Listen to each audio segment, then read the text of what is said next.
Development of sociology, है ना। किस तरह से समाजशास्त्र का विकास हुआ और समाजशास्त्र किस तरह से समाज को प्रभावित करता है, आज इसके बारे में हम लोग चर्चा करेंगे। जैसा कि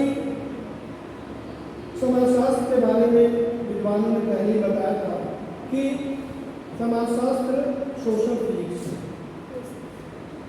लेकिन बाद में इसकी आलोचना हुई और अगस्त उनके महोदय ने कहा था कि sociology is the scientific study of society, अर्थात समाज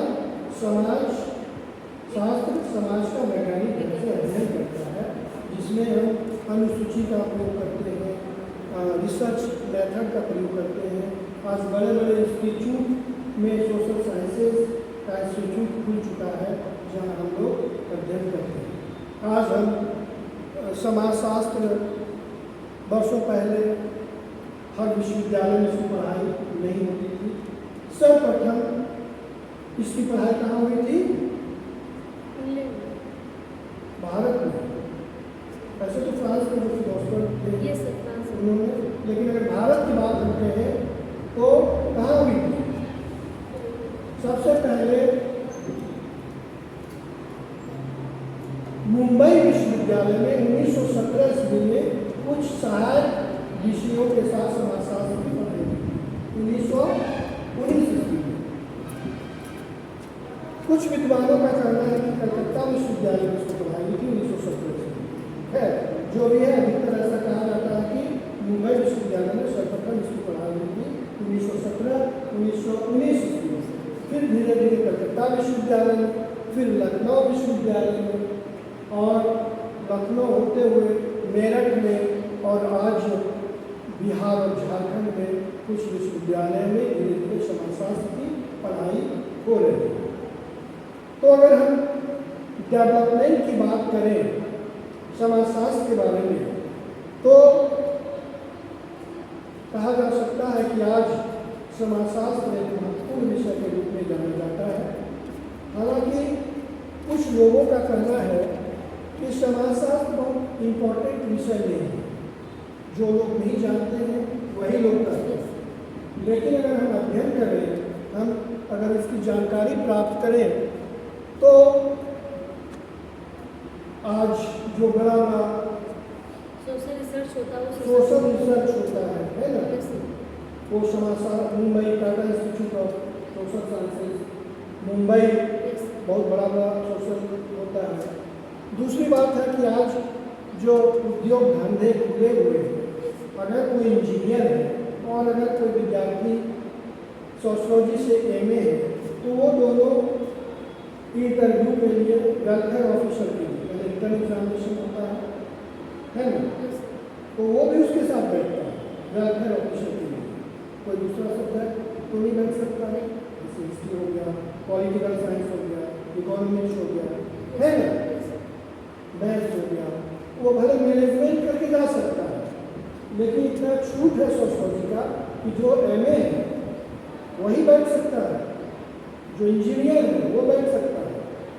लेकिन अगर कोई दूसरे सब्जेक्ट में एमए है, हिस्ट्री में, पॉलिटिकल साइंस में है, इकोनॉमिक्स में है, तो उसको फिर इंट्रेंस एग्जामिनेशन अलग से देना होगा। तब वो मैनेजमेंट करेगा 2 इयर्स, है ना, तब वो जाके वेलफेयर ऑफिसर हो सकता है।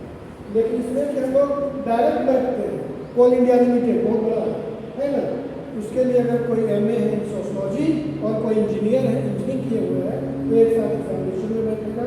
अगर वो रिटर्न पास हो जाता है तो फिर उसका इंटरव्यू होगा और फिर वो वेलफेयर ऑफिसर के लिए जा सकता है। आज ब्लॉक वगैरह में उन लोगों को ज़्यादा प्राथमिकता दी जाती है, बैंक वगैरह में प्राथमिकता दी जाती है ना। तो इस तरह से अगर समाजशास्त्र का सही ढंग से अध्ययन करेंगे तो हम कहीं दूर नहीं जाएंगे। आज देखिए NGO का नाम सुनिए, नॉन गवर्नमेंट ऑर्गेनाइजेशन। तो अगर हम PC किए हुए हैं, है ना, तो आज भारतवर्ष में बहुत बड़ा बड़ा इशू है, वहाँ पर हम अच्छे पोस्ट पे जा सकते हैं, वहाँ पे ऑफिसर के पद पे जा सकते हैं। इस तरह से अगर देखा जाए तो समाजशास्त्र एक बहुत बड़ा विषय बनकर सामने आ रहा है।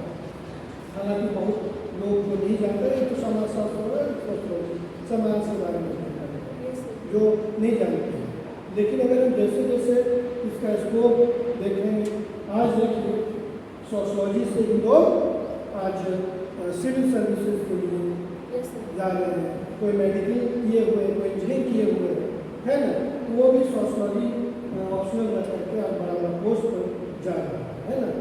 आज अगर लॉ की बात करते हैं, कानून की बात करते हैं, तो जहाँ लॉ की पढ़ाई होती है ना, तो वहाँ सोशलॉजी वालों को रखना पड़ता है, क्योंकि हाँ, तो वहाँ पे एक पेपर जो लॉ पढ़ते सोशलॉजी भी पढ़ना होता है। अगर हम मैनेजमेंट की बात करें तो अगर हम PhD है, अच्छा मेरा रिकॉर्ड है, तो इंजीनियरिंग कॉलेज में एक पेपर पढ़ाना है, वो सोशलॉजी वाले जाते हैं, मैनेजमेंट में जाते हैं।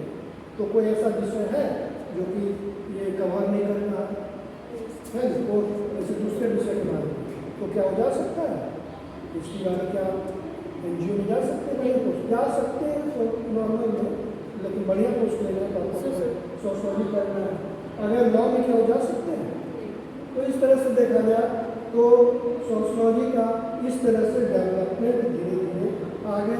क्रिमिनल है ना, क्रिमिनल के बारे में क्या है अपराध, जैसा कि अगर अपराध के बारे में अगर कहा जाए तो आज हम अपराध के बारे में जानकारी प्राप्त करते हैं।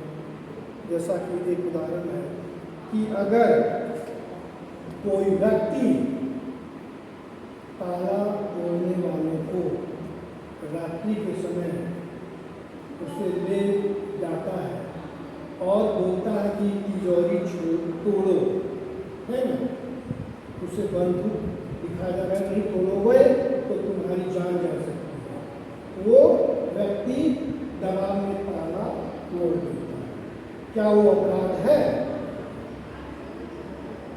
जैसा कि इसके बारे में बताएंगे, उसको अपराध इसलिए नहीं कह सकते हैं कि चूंकि उसको दबाव में ताला तोड़वाया जाता है।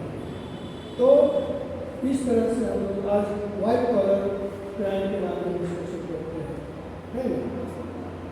तो इस तरह से आज सफ़ेद पोस्ट क्राइम क्रिमिनल कौन बड़े बड़े जो हैं आज वो हैं जो पीछे से पैसा लेते हैं और आज देखिए उनका नाम ज़्यादा हुआ है।